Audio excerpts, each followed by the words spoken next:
વડોદરાની સયાજી હોસ્પિટલની ગંભીર બેદરકારી સામે આવી છે। કોલ્ડ રૂમમાં રાખેલો મહિલાનો મૃતદેહ માત્ર 2 દિવસમાં કોહવાઈ ગયો। અમેરિકાથી માતાના અંતિમ દર્શને આવેલા પુત્રએ જ્યારે માતાનો વિકૃત દેહ જોયો ત્યારે હોસ્પિટલ પરિસરમાં ભારે હોબાળો મચી ગયો હતો। પરિજનોનો આક્ષેપ છે કે જવાબ માંગવા છતાં હોસ્પિટલ સ્ટાફે તેમની સાથે ઉદ્ધત વર્તન કર્યું। આખરે મામલો થાળે પાડવા માટે રાવપુરા પોલીસની મદદ લેવી પડી। પરિવારજનોએ કાયદો હાથમાં લીધો છે।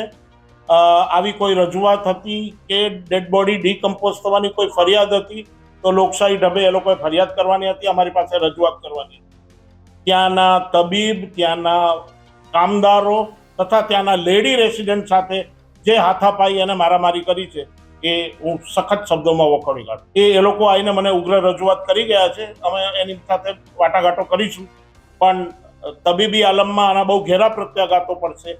On duty government servant, government officer ઉપર હાથાપાઈ કરવી એ પોતે જ એક ગુનો બને છે, નોન કોગ્નિઝેબલ ગુનો બને છે, આપ સૌ જાણો છો। જો કોલ્ડ સ્ટોરેજ કાર્યરત હતું તો મૃતદેહ ડીકમ્પોઝ કેવી રીતે થયો?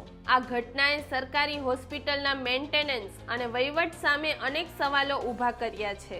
પીડિત પરિવારે હવે જવાબદાર સ્ટાફ સામે કડક કાર્યવાહીની માંગ કરી છે, પણ સવાલ એ છે કે શું સરકારી તંત્ર ક્યારેય પોતાની ભૂલ સ્વીકારશે કે પછી આ મામલો પણ ફાઇલોમાં દબાઈ જશે? જોતા રહો ગુજરાત વંદન। ધન્યવાદ।